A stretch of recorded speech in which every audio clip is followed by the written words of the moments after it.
Assalamualaikum warahmatullahi wabarakatuh. Perkenalkan, nama saya Muhammad Rifki. Saya dari Universitas Paramadina, Prodi Hubungan Internasional dengan NIM 12 11 05 013. Ya, di pembahasan kali ini saya akan menjelaskan tentang militer dan politik yang berkontribusi di negara Indonesia.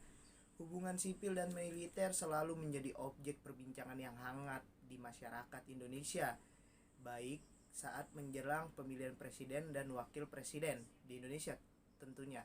Di sisi lain, ada pemahaman yang berbeda terhadap arti hubungan sipil dan militer itu sendiri.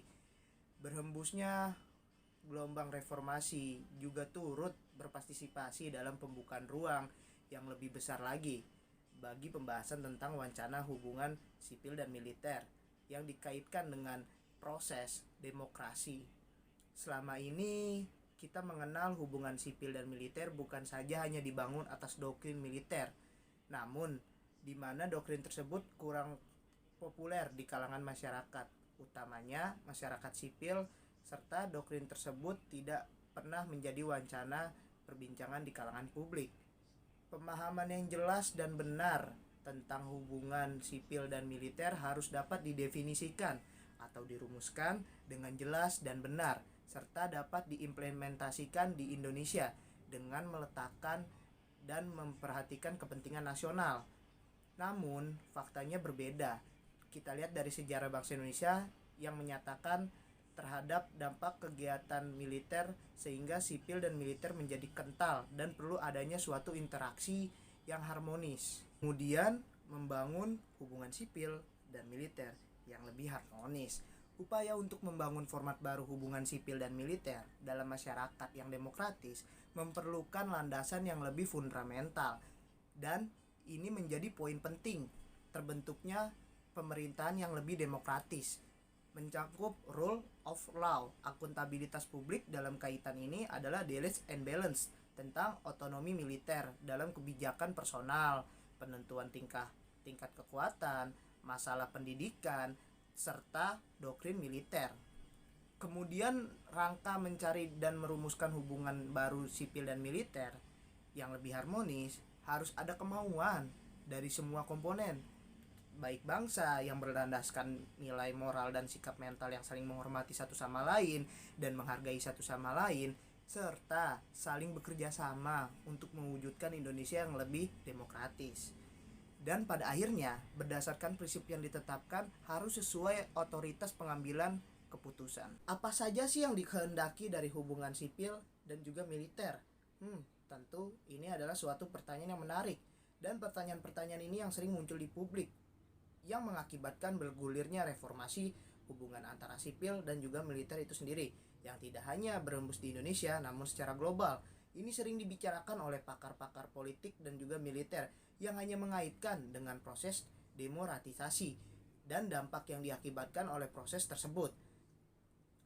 Huntington dalam tulisannya juga mengupas tentang supremasi sipil atau kontrol sipil yang lebih objektif. Ia mengatakan bahwa supremasi sipil artinya meminimalkan intervensi militer dalam kegiatan politik, atau dengan kata lain ia mengakui otoritas sipil dalam merancang dan mengawasi implementasi kebijakan di bidang pertahanan. Perkembangan hubungan militer dengan sipil di Indonesia pada Januari sampai Juni 2013, total ada 80 hubungan antara sipil dan juga militer, tetapi juga menimbulkan kejanggalan di kalangan sipil, bahkan militer merupakan salah satu bagian dari ancaman bagi pemerintahan yang demokratis. Selanjutnya, militer sebagian bagian dari masyarakat atau bagian warga negara, merupakan alat sebuah negara. Oleh karena itu, posisi militer harusnya dependen pada keputusan pemimpin politik itu sendiri, sebagaimana cerminan dari kedaulatan rakyat itu sendiri. Militer juga tidak boleh memberikan peluang untuk tidak bertanggung jawab, apalagi harus tunduk kepada kepemimpinan publik sipil. Kemudian pihak militer beralasan kalau militer harus tunduk pada kepemimpinan sipil, maka yang terjadi adalah politisasi. Militer akan mengganggu statusnya sebagai the guardian of state. Oleh karenanya, militer harusnya tidak menghendaki hubungannya yang bersifat setara dengan tidak ada yang menguasai dan dikuasai. Intinya, tidak ada yang ordinat ataupun subordinat. Jika kita berbicara tentang dui fungsi ABRI, adalah suatu konsep yang muncul dari kebuntuan tentara negara Indonesia untuk tetap berkontribusi kepada negara selepas Indonesia berdaulat sebagai sebuah negara. Konsep dui fungsi ABRI pertama kali digagas oleh Abdul Haris Nasution pada pidatonya di ulang tahun Akademi Militer Nasional tanggal 13 November 1958. Gagasan tersebut diperkenalkan dengan istilah jalan tengah. Kenapa sih konsep dui fungsi Angkatan Bersenjata Republik Indonesia ini muncul dan direalisasikan pada era Orde Baru? Kita mesti lihat dulu nih gimana konteks kehidupan bernegara pada era tersebut.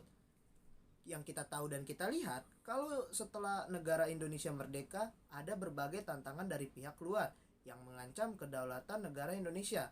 Kemudian, peran ABRI ini sebagai organisasi militer di era Orde Baru tersebut dikenal dengan istilah dinamisator dan stabilisator dalam politik dan juga ekonomi. Dui fungsi ABRI memungkinkan ABRI mempunyai kekuasaan negara dan hal ini yang membuat demokrasi semakin terkikis. Dui fungsi ABRI kerap terjadi pelanggaran hak asasi manusia ketika militer memegang kekuasaan. Militer dianggap terlalu mencampuri urusan sipil dan negara. Setelah runtuhnya rezim Soeharto, dui fungsi ABRI perlahan-lahan dihapuskan. Kesepakatan ini terjadi pada rapat pimpinan ABRI tahun 2000 dan akan dimulai setelah pemilihan umum tahun 2004 serta diterapkan selesai pada pemilu 2009. Jika kita ilustrasikan, kalau Avenger Marvel berhasil melawan musuh-musuhnya yang mengancam dunia dan semua musuhnya tersebut sudah terkalahkan, selanjutnya langkah apa lagi yang harus dilakukan? Kira-kira begitu kalau kita ilustrasikan. Hubungan antara TNI dan juga Polri. Peran TNI dan Polri sebagai aktor dalam bidang pertahanan dan juga keamanan secara institusi itu dipisahkan, baik secara tugas, wewenang, dan juga tanggung jawabnya. TNI ditaruh di pertahanan, Polri ditaruh di keamanan. Setelah selesainya dui fungsi ABRI di era reformasi, masyarakat menuntut nih untuk memisahkan antara TNI dan juga Polri, sebab dui fungsi ABRI dianggap memiliki peran yang tidak adil dan dianggap mengikis nilai demokrasi di Indonesia. Selain itu, keduanya juga memiliki tugas yang sangat berbeda. Presiden Indonesia kala itu mengeluarkan dekrit pemisahan antara TNI dan juga Polri nomor 2 tahun 1999. Instruksi tersebut berisi kebijakan dan langkah-langkah pemisahan TNI dan Polri secara bertahap seiring penguatan operasional Polri dalam bidang pertahanan di Indonesia.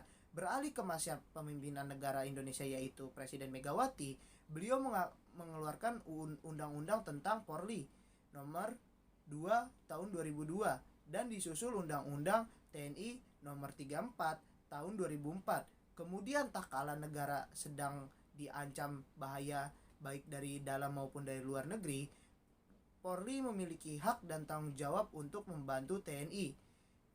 Kemudian kinerja dalam hubungan bentuk TNI dan Polri dalam membela dan mempertahankan NKRI, yaitu membela negara, mempertahankan keamanan negara, keutuhan wilayah, dan keselamatan bangsa Indonesia dari ancaman dan gangguan terhadap keutuhan bangsa dan negara Indonesia itu sendiri. Simpulannya, dapat disimpulkan penataan hubungan antara militer dan politik yang lebih demokrasi harus melibatkan sipil dalam memikirkan dan meresum urusan serta menentukan kebijakan di bidang pertahanan ataupun kegiatan politik itu sendiri. Sehingga hubungan sipil dan militer yang harmonis harus dibangun nih dalam kerangka demokrasi dan adanya saling percaya dan saling bekerja sama guna membangun Indonesia yang lebih demokratis.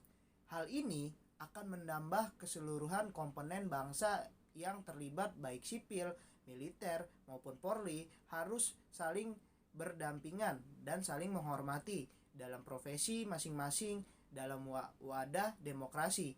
Dan diharapkan pula pada masa yang akan datang tidak ada lagi nih yang merasa lebih superior dalam mengabdikan terhadap nusa dan bangsa.